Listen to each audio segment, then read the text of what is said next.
لك حبا نقيا صافيا. أنت حبيبي ومالكي، حبك في قلبي يزيد. أنت حبيبي ومالكي، حبك في قلبي يزيد. يا من يسرني قربك، سوى رضاك لا أريد.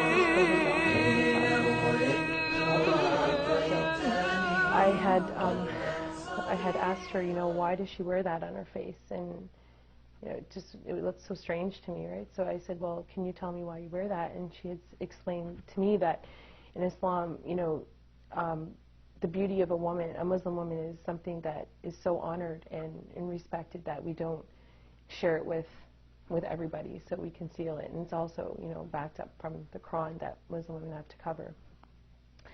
So I thought that was interesting. So then I said, okay, fine. I left it. And I had a relationship with this man at school. He was like a boyfriend. So I had later, I also had another friend. I'm not going to mention his name, but he was an Arab and he was Christian. And he thought, I guess at the time, that I was going to convert to Islam because I had this boyfriend. And even though I had no interest really about Islam, right? So he actually prompted me to learn about Islam because he used to bring, he used to work at this gas station close to my neighborhood, and he used to bring me information protesting, going completely against Islam, saying that Muslim women are, I guess I should be honest and say exactly what he said, that are whores, and that they're allowed to have more than one man, right? And this is actually coming from the Quran, he said. So I said to this guy, I'm like, I really don't think that's true. I said, because my reference point back to the girl at school, I said, this doesn't make any sense, right? And I said, why would she cover if she was promiscuous? So I said, well, I don't know about that. So I said, and I guess in his mind, he was trying to get me away from, converting, because he thought, because of this Muslim boyfriend, he was going to marry me, or it was like he was in a panic, telling me, bringing literature to me. He would bring literature to my mother at the store and pass it up to my mother. So I said, I don't even want to read this. I said, I'm not interested in anything about this. So anyway, I just said I got fed up, and that made me interested. So I decided to go to the mosque and find out about what Islam was. And to be honest, I didn't really find out too much from there. And I thought, from what I did learn, that he was wrong. There was nothing in the Quran that stated that Muslim women are allowed to be promiscuous in any way. So I thought my journey ended, but it didn't. It actually just begun from there. So I went back, and I later found out that I was pregnant for the Muslim guy at school, and but he had left me. So I was now 5 months pregnant, and I was on the subway going to this new school. And from there, I looked up. I was sitting on the subway, and I looked up, and I saw Salia, the girl that I had met with the full hijab at school, before.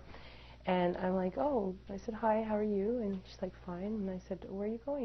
We became very good friends, and I learned a lot about Islam from her. And it was never, I wasn't really, before going to the masjid or the mosque and inquiring for myself.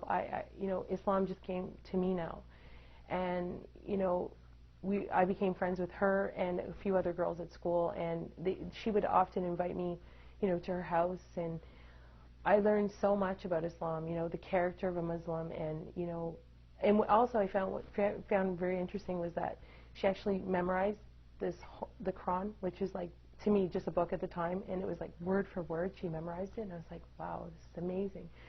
So I wanted to know, what was in this book? What was so amazing about a book that someone would memorize word for word?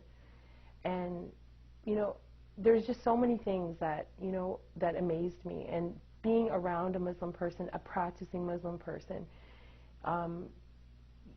do you see the beauty of Islam? And I don't know how to sum that up or give you one particular point, but I would go to her home, and I would see how she would interact, how she would dress, how she would eat, even how she prayed.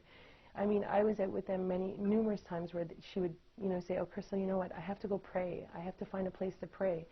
I found that amazing. Like, you're just going to stop from, and it was winter time, you know, freezing, you know. And they were just a big support for me, especially at the time when I had nobody, you know. And to be honest, I still wasn't interested in converting to Islam at all. I just said, nice religion, but not for me. So,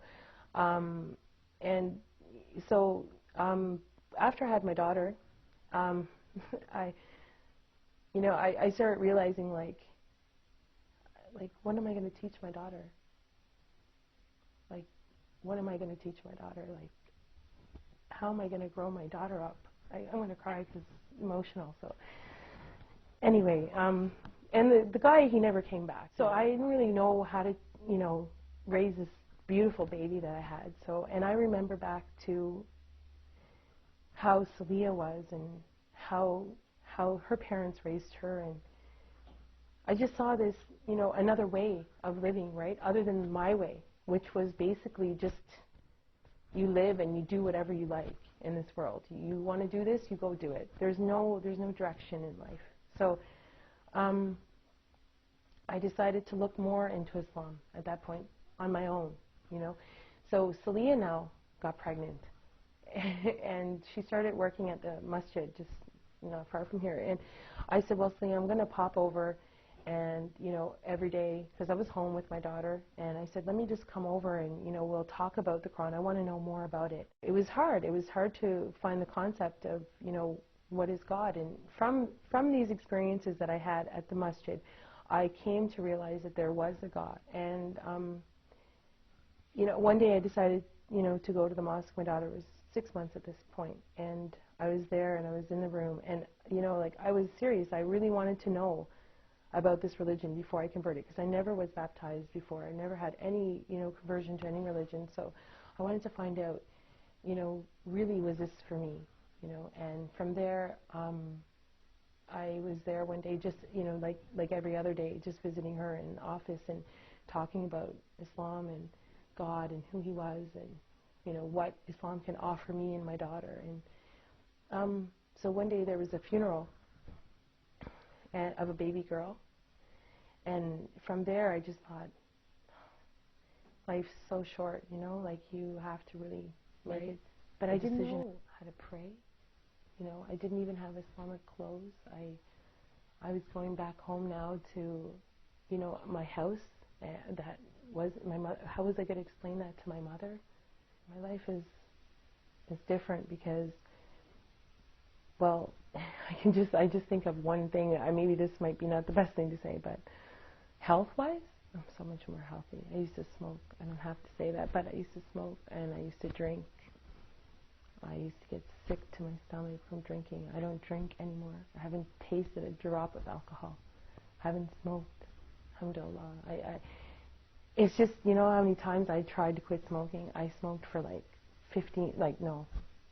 11 years, and I tried and I tried and tried and tried.